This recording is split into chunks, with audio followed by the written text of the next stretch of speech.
Hello everyone, welcome back to our study and our today's topic is managerial roles. Managerial roles क्या क्या होते हैं। हमारे एक प्रोफेसर हेनरी मिन्सबर्ग थे जो उन्होंने पर्टिकुलरली मैनेजर्स के लिए जो है रोल्स बताए हैं।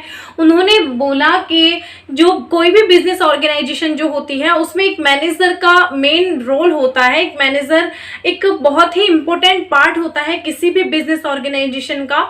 उसे बहुत सारे फंक्शंस करने होते हैं, ठीक है। उसे जो होते हैं गवर्नमेंट्स होती हैं, कस्टमर्स होते हैं, सप्लायर्स होते हैं, उनकी एक्सेप्टेशंस को फुलफिल करना होता है।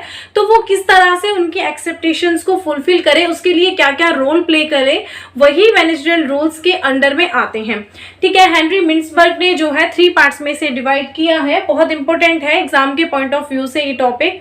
तो चलिए स्टार्ट करते हैं। तो उन्होंने 3 जो पॉइंट्स है इसमें अपने 10 टोटल रूल्स बताए हैं, ठीक है। फर्स्ट ये आपस में इंटरकनेक्ट है। First is interpersonal roles, second is information roles, third is decisional roles. First है इंटरपर्सनल रोल। इंटरपर्सनल रोल्स क्या होते हैं? जो कि रिलेशन बनाने से रिलेटेड होते हैं। यानी कोई भी मैनेजर जो होता है वो अपने जो भी उसके आपूर्तिकर्ता होते हैं, जैसे सप्लायर्स होते हैं, गवर्नमेंट्स होती है, कस्टमर्स होते हैं, एम्प्लॉयज होते हैं, उन सबके बीच में एक रिलेशन को मेंटेन करके रखता है, ठीक है। तो वो उस सभी से रिलेटेड जो रोल्स प्ले करता है वो इंटरपर्सनल रोल्स में आते हैं, ठीक है। फर्स्ट है figurehead role. It means कोई भी मैनेजर जो होता है एक फिगर हेड होता है किसी भी बिजनेस ऑर्गेनाइजेशन में। यानी कि वो एक, जैसे आपके स्कूल का लेवल देख लीजिए, आपके स्कूल में प्रिंसिपल्स होते हैं, प्रिंसिपल मैम होती हैं, तो वो एक जो स्टूडेंट्स और अपने बीच में एक डिस्टेंस मेंटेन करके रखते हैं, ठीक है। मतलब अगर इसी तरह मैनेजर होता है एम्प्लॉयज और अपने बीच में एक डिस्टेंस मेंटेन करके रखता है कि एक उसकी जो बातें हैं वो सारे जो एम्प्लॉयज हैं वो माने भी और उनसे ज़्यादा फ्रैंक ना हो। अगर कोई भी मैनेजर अपने एम्प्लॉय से ज़्यादा फ्रैंक हो जाता है तो वो उसकी बातें नहीं मानेंगे, जैसे भी उसने डायरेक्शन दिया है उसके अकॉर्डिंगली वर्क नहीं करेंगे या फिर वर्क को इफेक्टिवली और एफिशिएंटली नहीं करेंगे। तो ये बहुत ज़रूरी है कि कोई भी मैनेजर जो है वो एक फिगर हेड का रोल प्ले करे किसी भी बिजनेस ऑर्गेनाइजेशन में। Second is leader.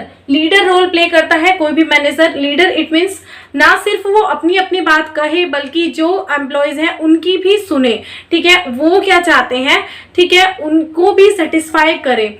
एक अच्छा लीडर वही होता है जो ना सिर्फ एक बिजनेस ऑर्गेनाइजेशन के प्रॉफिट को ध्यान में रखता है बल्कि जो मानव ह्यूमन रिसोर्सेज हैं उनको भी सेटिस्फाई करता है। तो एक मैनेजर को एक अच्छे लीडर का रोल भी प्ले करना पड़ता है किसी भी बिजनेस ऑर्गेनाइजेशन में।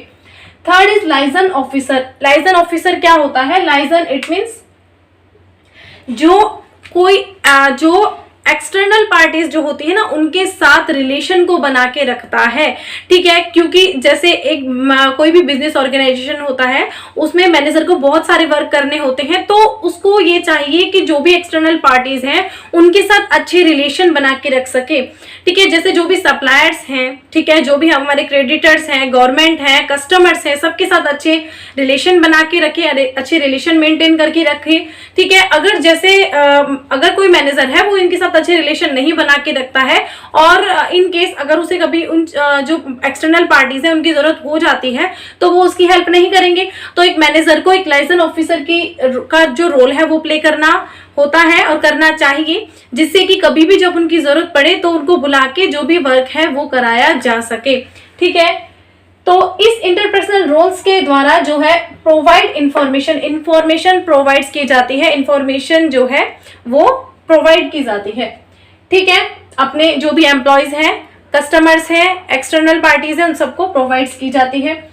बी है इंफॉर्मेशन रोल्स। इंफॉर्मेशन रोल्स जो है वो मैनेजर को प्ले करना होता है। इसमें first is monitor role. It means monitor role में क्या होता है, कोई भी जो मैनेजर होता है उसको बहुत सारे वर्क करने होते हैं, बहुत सारे मैनेजरल टास्क करने होते हैं, जैसे उसको डिसीजन लेने होते हैं, उसको प्लानिंग करनी होती है। तो इसके लिए बहुत जरूरी है कि उसके पास जो है सारी इंफॉर्मेशन हो। तो मॉनिटर के रूप में वो जो मैनेजर होता है वो क्या करता है, सर्च और रिसर्च के द्वारा इंफॉर्मेशन कलेक्ट करता है, ठीक है। जो भी बिजनेस ऑर्गेनाइजेशन के अंदर जो भी सोर्सेज हैं उनसे इंफॉर्मेशन कलेक्ट करता है, ठीक है। Second is dissemination role. इस रोल में जो कोई भी मैनेजर होता है वो जो भी डाटा उसने कलेक्ट किया है सर्च और रिसर्च के द्वारा, वो सारे डाटाज जो हैं वो अपने जो एम्प्लॉयज वगैरह है उनको प्रोवाइड करता है ताकि उसके अकॉर्डिंगली वर्क किया जा सके। Third is spokesperson role. It means एक मैनेजर को स्पोक्स पर्सन का रोल जो है प्ले करना होता है किसी भी बिजनेस ऑर्गेनाइजेशन में। स्पोक्स पर्सन क्या होता है, जैसे कोई मूवी बनती है, ठीक है, तो उसके बारे में आपको पहले से ही पता चल जाता है। जब वो मूवी आने वाली है उससे मतलब काफी टाइम पहले ही आपको पता चल जाता है। तो कैसे पता चलता है, क्योंकि छोटे छोटे ट्रेलर आते रहते हैं जिससे आपको पता चलता है कि इस मूवीज में ये स्पेशल है। तो इसी तरह बहुत सारी बिजनेस ऑर्गेनाइजेशन और कंपनियां भी होती हैं जो अपने प्रोडक्ट्स के बारे में पहले से ही जो है कस्टमर्स वगैरह को बताना स्टार्ट कर देती हैं कि हमारे इस पर्टिकुलर प्रोडक्ट में ये क्वालिटी है, ये डिफरेंट है, इसमें ये चीज अच्छी है। तो इसी तरह एक मैनेजर जो है उसको भी अपने बिजनेस ऑर्गेनाइजेशन के लिए स्पोक्स पर्सन का रोल प्ले करना होता है। यानी उसको बताना होता है कि हमारे जो बिजनेस ऑर्गेनाइजेशन है इसके प्रोडक्ट्स में क्या क्या क्वालिटी है, या हमारे बिजनेस ऑर्गेनाइजेशन में क्या क्या क्वालिटी है, ठीक है, क्या क्या चेंज है, क्या क्या न्यू टेक्नोलॉजी है, ठीक है। तो एक स्पोक्स पर्सन का रोल प्ले करना होता है ताकि वो जो भी इंफॉर्मेशन है, जो भी क्वालिटीज है, उनको दूसरे लोगों जो एक्सटर्नल पार्टीज हैं उनको प्रोवाइड कर सके, ठीक है। इंफॉर्मेशन रोल का मेनली वर्क क्या हो गया, हमने देखा प्रोसेस इंफॉर्मेशन, यानी इंफॉर्मेशन पर की जो है प्रोसेस करना, ठीक है, उसको कलेक्ट करना, ठीक है, सर्च और रिसर्च से विभिन्न जो इंफॉर्मेशन थी उनको कलेक्ट करना, ठीक है। डिसेमिनेशन रोल में उनको जो डिस्ट्रीब्यूट करना, जो भी अपने एम्प्लॉयज हैं या जो भी वर्कर्स हैं उनको डिस्ट्रीब्यूट करना। और उसके बाद स्पोक्स पर्सन इट मीन्स अपने प्लान्स, प्रोजेक्ट और अपनी इंफॉर्मेशन के बारे में एक्सटर्नल पार्टीज को बताना, ठीक है। उसके बाद आता है डिसीजनल रोल्स। देखो पर्सनल रोल में सबसे पहले क्या किया, जो भी एक्सटर्नल पार्टीज हैं और इंटरनल पार्टीज है उनके साथ अच्छे रिलेशंस बनाए, ठीक है, और जो इंफॉर्मेशंस है उनको प्रोवाइड किया।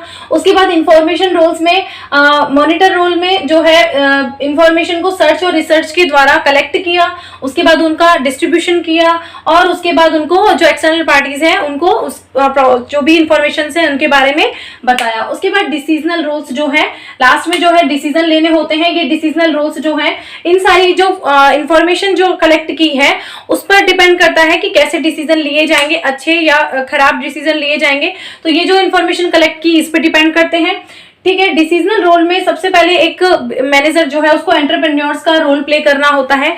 एंटरप्रेन्योर इट मीन्स बिजनेसमैन, यानी कि एक अच्छा बिजनेसमैन वही होता है, एक अच्छा मैनेजर वही होता है जो एक एंटरप्रेन्योर का रोल प्ले करे। इट मीन्स जो भी अपॉर्चुनिटीज हैं या फिर जो भी पॉसिबिलिटी है उनको जो है लाभ उठाए, उनका प्रॉफिट उठाए उन चीजों से और अपनी चीजों में चेंज करके प्रॉफिट ज्यादा से ज्यादा अर्न करे। इट मीन्स जैसे फॉर एग्जाम्पल जैसे आप देख लीजिए, एक बहुत अच्छा एग्जाम्पल ले लेते हैं हम कोरोना वायरस का ही, ठीक है। जब ये कोरोना वायरस स्टार्ट हुआ तो जब कोई भी जैसे कपड़े बनाने वाली कोई भी एक कंपनी थी, ठीक है, तो उसने देखा कि कपड़े जो है अब तो लोग खरीद नहीं रहे हैं, तो उसने क्या किया, मास्क बनाने स्टार्ट कर दिए, ठीक है। तो उसने क्या किया, जो अपॉर्चुनिटी थी, ये रिस्क लेके आई वैसे तो, ठीक है, क्योंकि बिजनेस को बहुत ज्यादा रिस्क होने वाला था क्योंकि क्लोथ्स कपड़े वगैरह जो बिक नहीं रहे, लेकिन उसने इस जो जोखिम आई एक, ठीक है, एक रिस्क ही आई एक तरह से कि कोरोना वायरस हो गया, सारे जो बिजनेस है वो ठप हो गया, बंद हो गया, सारी दुकानें बंद हो गई, सारे मार्केट्स बंद हो गए, ठीक है। लेकिन उसने जो अच्छा एक एंटरप्रेन्योर था उसने इस आप उसको जोखिम को जो है अपॉर्चुनिटी की तरह लिया। उसने क्या किया, कपड़े बनाना बंद किया, मास्क बनाना स्टार्ट किया और उस टाइम पे जब मास्क बेचा तो वो बहुत ज्यादा हाई रेट्स पे बिके क्योंकि डिमांड थी इस चीज की और मार्केट्स में वो अवेलेबल नहीं थी क्योंकि एकदम से न्यू प्रोडक्ट चाहिए था, जल्दी से बनाने में टाइम लगता है। तो उसने इस जोखिम का एक अपॉर्चुनिटी की तरह फायदा उठाया। तो यही एक मैनेजर में क्वालिटी होनी चाहिए कि जो भी पॉसिबिलिटी है, अपॉर्चुनिटीज है, उनका फायदा उठाए वो, ठीक है। तो उसको एंटरप्रेन्योर्स के रूप में एक रोल प्ले करना होता है। Second is disturbance handler. कोई भी बिजनेस ऑर्गेनाइजेशन जो होता है, बिजनेस एंटिटी होती है, उसमें जो भी एम्प्लॉयज वगैरह होते हैं उनके बीच में डेली जो है कुछ भी रियोट्स वगैरह हो जाते हैं, कन्फ्लिक्ट्स हो जाते हैं आपस में, या कोई भी जो हम कहते हैं मिसअंडरस्टैंडिंग हो जाती है, तो उनका जो है हैंडल करना किसी भी मैनेजर को आना चाहिए ताकि उनके डिस्टर्बेंस को हैंडल किया जा सके और उन्हें फिर से वर्क पर जो है लगाया जा सके। Third is resource allocator. It means कोई भी एक मैनेजर जो होता है वो जो भी रिसोर्सेज किसी भी बिजनेस ऑर्गेनाइजेशन में अवेलेबल होते हैं, चाहे वो फिजिकल रिसोर्सेज हो या ह्यूमन रिसोर्सेज हो, उसको उन रिसोर्सेज को का मैक्सिमम यूटिलाइज करना आना चाहिए। यानी मिनिमम से मिनिमम जो है इनपुट्स पर मैक्सिमम आउटपुट किया जा सके, इस तरह का प्रोसेस उसे आना चाहिए।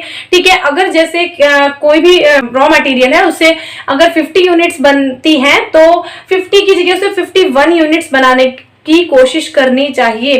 ठीक है, एक अच्छा जो है मैनेजर वही होता है जो अपने जो भी रिसोर्सेज है उनका बेस्ट यूटिलाइजेशन करे।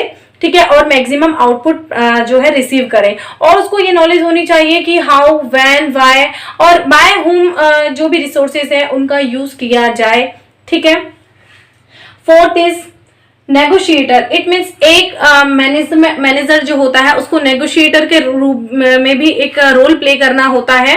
नेगोशिएटर इट मीन्स होता है बार्गेनिंग करना। ठीक है, जैसे कोई भी जैसे एम्प्लॉयज है, उनको एडमिशन देना है अपनी कंपनी में, और वो कोई है वो चाहता है कि एक अच्छे वर्कर को मैं अपनी कंपनी में जो है अपॉइंट करूं। ठीक है, लेकिन वो बोलता है कि मुझे 50,000 सैलरी चाहिए, और मैनेजर नहीं चाहता कि वो और नहीं दे सकता वो 50,000 सैलरी, तो उसको नेगोशिएटर के रूप में एक बार्गेनिंग करनी आनी चाहिए कि नहीं, हमारे देखो जो भी बिजनेस ऑर्गेनाइजेशन में उसमें ये क्वालिटी है और इस तरह की जो है अपॉर्चुनिटीज है, तो आपको जो है हम इस सैलरी पर पर्टिकुलर सैलरी पर आपको इस बिजनेस ऑर्गेनाइजेशन में जो है अपॉइंट करेंगे। तो उसको नेगोशिएटर होना चाहिए, चाहे वो गवर्नमेंट हो, सप्लायर्स हो, कस्टमर्स हो या फिर कोई एम्प्लॉयज हो। ठीक है, तो डिसीजन रोल्स, इसके द्वारा क्या किया जाता है, जो भी इंफॉर्मेशन मिली है, ठीक है, जो भी इंफॉर्मेशन अचीव की थी, रिसीव की थी, उनका बेस्ट से बेस्ट यूज करना। ठीक है, और इसी तरह ये जो प्रोसेस है ये कंटिन्यू चलती रहती है। यानी जब डिसीजन ले लिए जाते हैं तो फिर से फीडबैक चलता रहता है, और कंटिन्यू ये जो रोल है ये मैनेजर प्ले करता रहता है। Okay students, thank you.